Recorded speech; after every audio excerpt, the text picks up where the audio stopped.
Il n'est plus temps de réformer la France, mais de la sauver.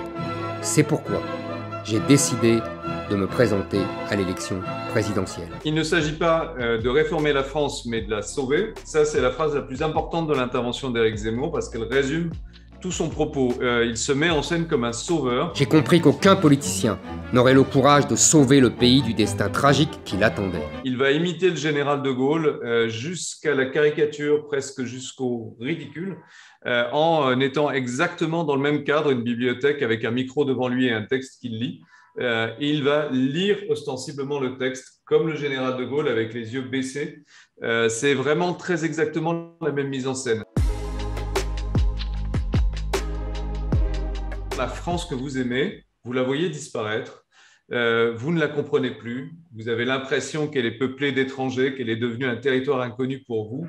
Avec moi, vous allez voir, on va revenir à cet âge d'or. Vous vous souvenez du pays que vous avez connu dans votre enfance, ce pays que vous chérissez et qui est en train de disparaître. Et en gros, il dit « Make France Great Again » avec les mêmes outils que Trump, des images d'archives dont probablement il n'a pas les droits, une musique bien anxiogène. Et donc, cette rhétorique du sauveur. Éric Zemmour veut être clairement le Trump français. Il l'a montré en faisant le doigt d'honneur.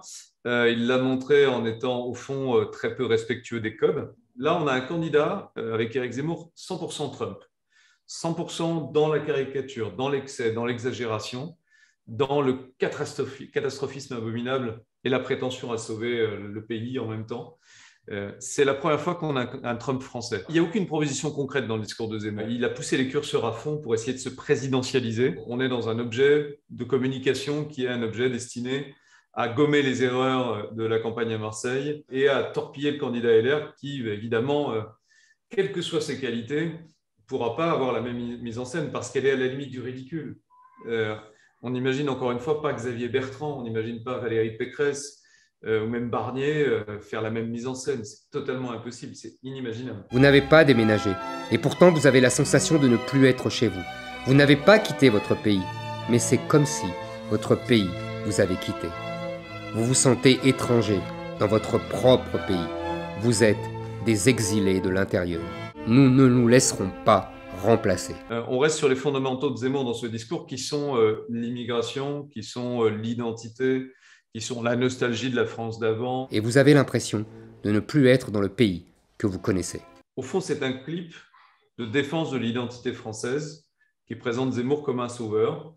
C'est absolument cohérent avec le reste de son discours, il n'y a rien de neuf. Mais par contre, on est très, très loin du terrain, de l'économie, de la Covid. Et au fond, on peut même s'interroger, est-ce que tous ces sujets intéressent Éric Zemmour ?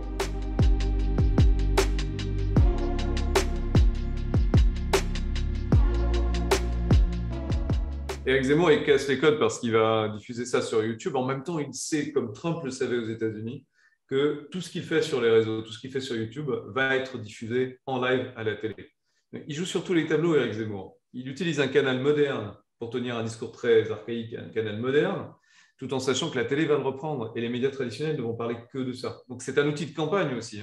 C'est-à-dire que ce qu'il fait là va lui rapporter en termes d'abonnés sur sa chaîne YouTube, donc en termes d'audience pour la suite de la campagne.